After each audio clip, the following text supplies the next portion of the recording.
Selamat pagi, everyone, and welcome to week 12. This week we are looking at computers in business.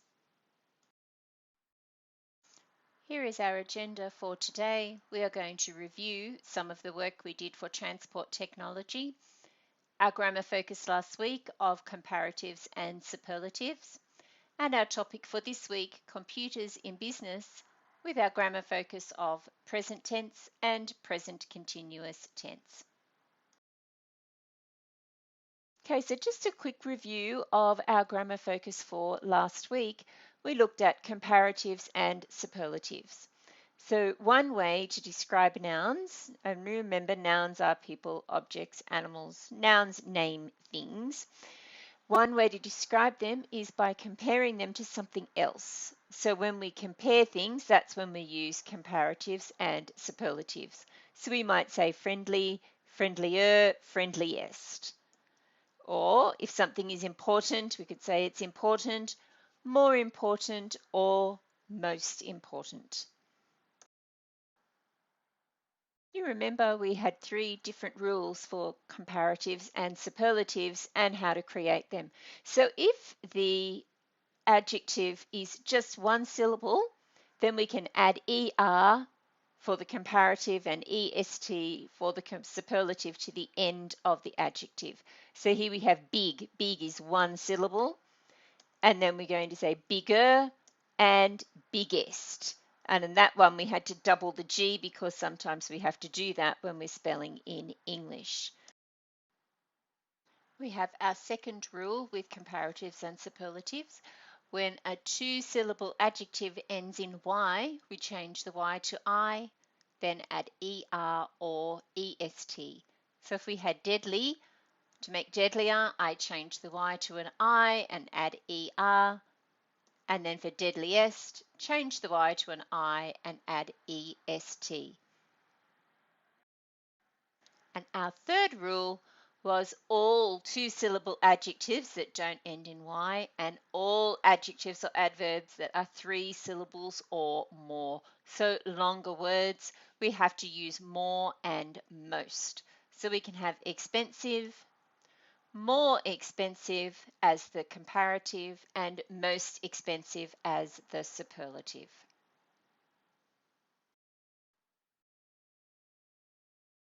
And then we have our warm-up questions for today, which is how often do you use social media? I did some research and found out that in Indonesia, social media is used all the time, so I'd be interested to find out how often you use social media and what social media platform do you use the most and which is the best one to use. If you could put your answers in the comment section, I will be sure to read them. And our warm-up activity for this week is, what is your preferred e-commerce platform? So that means, which one of the online shops do you like the most? And then I'd like you to tell me, what are the advantages of online shopping? So I know that 2 of the online shopping platforms available in Indonesia are Tokopedia and Shopee. I know there's others as well. If you could let me know which one you use the most often and what are the advantages of online shopping. This week our reading is about computers in business. It's called Prospects for and the Future of Online Business in Indonesia. So the link to the reading is in the comment section underneath the YouTube video. Please make sure you highlight any tricky words and we will work on how to pronounce those during our practicum. And this reading has subheadings, so you could use those subheadings to help you understand what the reading is about and what information you will be getting in the reading, because you can skim through like we learned about last week. And when you do your comprehension questions, I would like you to try and use scanning to help you quickly find the answers. So have a look at the comprehension questions, work out what the key words are, and then scan your reading until you find those key words, and then you can answer the comprehension question. And here are our comprehension questions. 8, like we usually have. Remember, Look for the keywords, scan through the reading to find those words, and then you will have your answer. Please write your answers in full sentences. This week we are going to do some work on vocabulary. So the words that are listed below, I would like you to scan the reading to find them. So the words are parity, ecosystem, revenue, sector, commerce, enterprise, retail, and per capita. Please scan the reading to find the words and then write down what you think they mean. Don't type the word into Google because lots of English words have more than one meaning, so you might not get the right answer. You need to go into the reading, read the words there, and try to work out what you think they mean in the reading and write your answers down. The vocabulary worksheet is linked in the comments below. Our grammar focus for this week is present tense and present continuous tense. So tense is what we use to describe past tense, so things that have already happened. Present tense is things that are happening now. Future tense is things that are going to happen. So this week it's present and present continuous. So present tense describes a current activity or a state of being. So mostly we use present tense for things that we do all the time. So for me, I could say I go to work because that's something that I do every day and it's something that I do all the time. I go to work. I might say I study for university because that's something that I do all the time. So I would write that in present tense. Present continuous tense is about an action or a condition that is happening right now, as in this very moment. So instead of saying, I go to work, I would say in present continuous, I am going to work because it's something that I am doing right now. Or if I was talking about university in present continuous tense, I would say, I am studying for university because it's something that I am doing right now. So present continuous tense is for when it's happening, when it happens a lot, and when it's something that may continue to happen.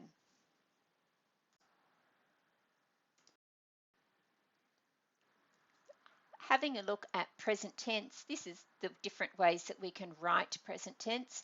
I go to university every day. So it's a current activity. I go, and the verb is go. So I go to university every day. Another one about how I might be feeling. I am tired of doing assignments. So that's something about how I'm feeling or a state of being. And the verb there is am. The verb isn't tired. Tired is the adjective because it's describing how I am. So am is the verb. So there's two present tense sentences. I go to university every day. I am tired of doing assignments. So they're things that are happening all the time. If I was to write in present continuous tense, that means I have to write it so that it is happening right now. So I would say, I am going to university every day. So it's happening now. And I use the present participle verb am plus going. So I added ing to the go, and I'm also using am to make present continuous tense. I am feeling tired from doing assignments. So it's happening right now. I am feeling tired right now. So the present participle and the verb is am plus feeling. So those two work together in the present continuous. So when we're changing the verb for present tense, most of the time we can just leave it as the root form, unless we are writing in third person singular. So third person is when you're writing about someone else. So you might be using their name or the name of an object, or you could use pronouns like he, she, or it. And when it's singular, that means it's just one thing or one person that you're talking about. So if I was going to do first person singular, that's talking about me, I could put I write. If I'm going to do third person singular, talking about someone else, I would write he writes, or she writes, or it writes. But I have to add an S to the verb for it to be correct in English. But the only time I need to change that verb is when it is in third person singular for the present tense. So, of course, there are rules about how we get to change that verb because there are so many different spelling rules in English. So, if the verb ends in any of these letter combinations, CH, double S, SH, X, or double Z, then we have to add ES, not just S, but ES.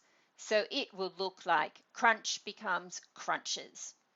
So the way that works is I crunch, she crunches. So when it's just about me, I don't need the S.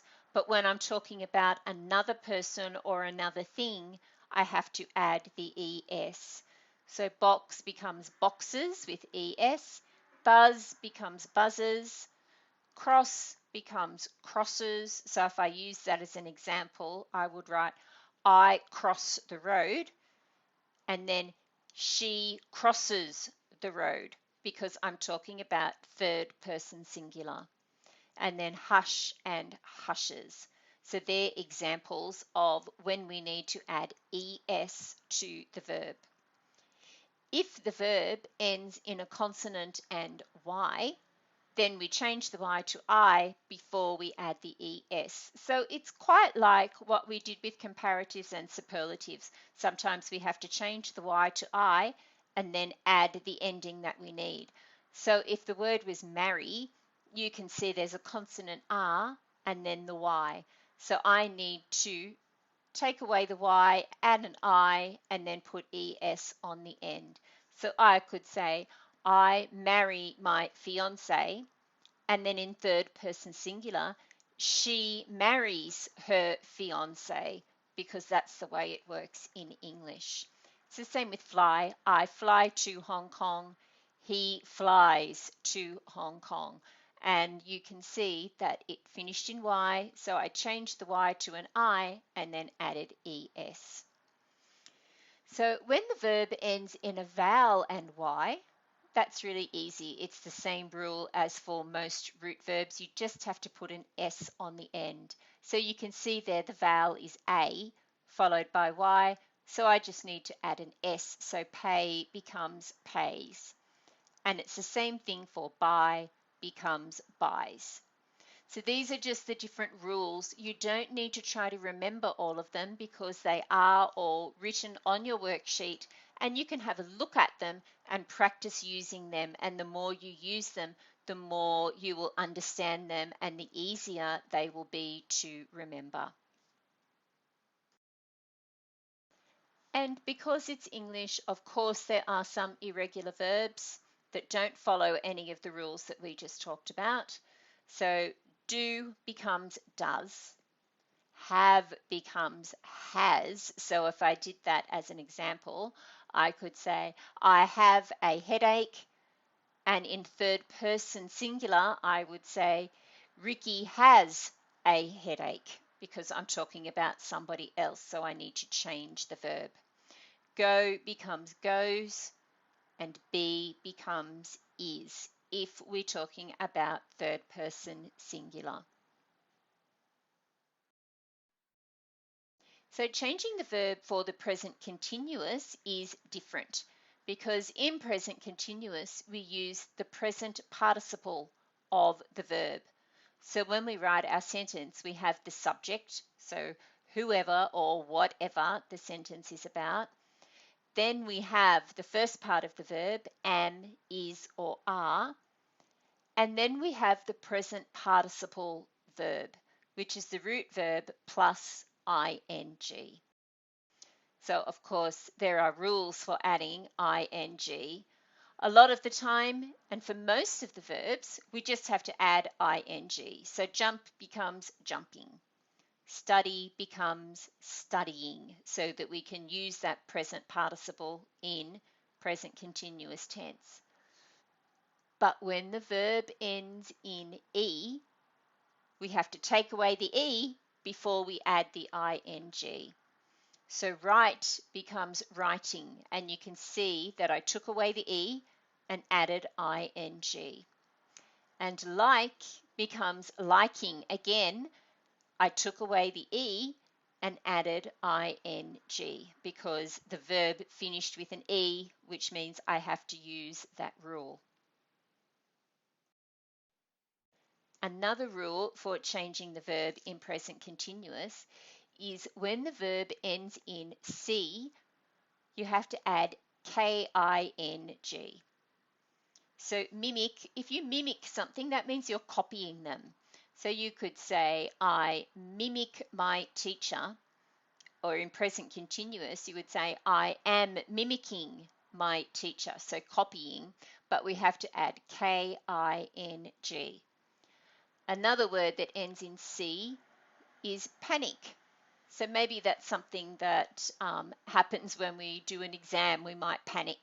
You'd say, I panic during exams, or I am panicking during my exam. But to write that word, I have to add a K and then the ing.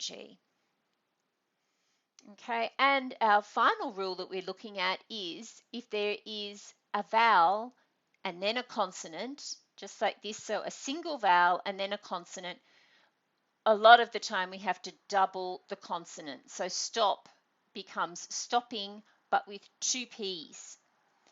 And then travel becomes traveling, and I have two L's. And do you remember when we were talking about comparative and superlative, and we had big, bigger, biggest, we had to have double G because the vowel I was right before the G at the end of the word. So if we were to do some practice writing in present tense and present continuous tense, let's try that. Here is the past tense. They navigated internet websites. If I want to write that sentence in present tense, I'm going to write they navigate internet websites. There's my verb, navigate. And in present continuous, they are navigating internet websites. So there's my present participle. I've got are and then navigate with the ing. And you can see that navigate ended with the E. So I took away the E and added ing. We'll do one more quick practice. So here's our past tense sentence. I drove to my house. In present tense, that would be I drive to my house. There is the verb drive.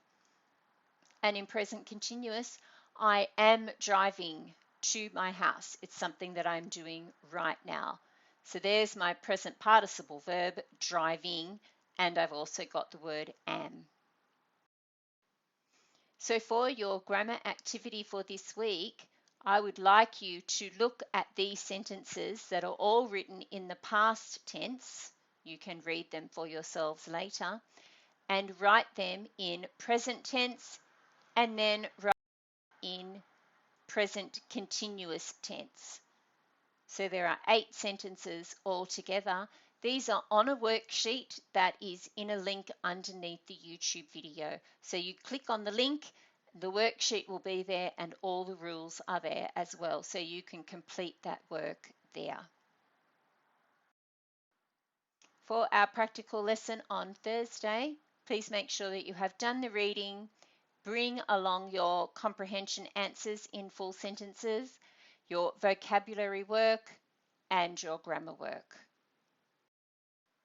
Our references for this week are all websites, so you can go and have a look at them and see if you can find any more information.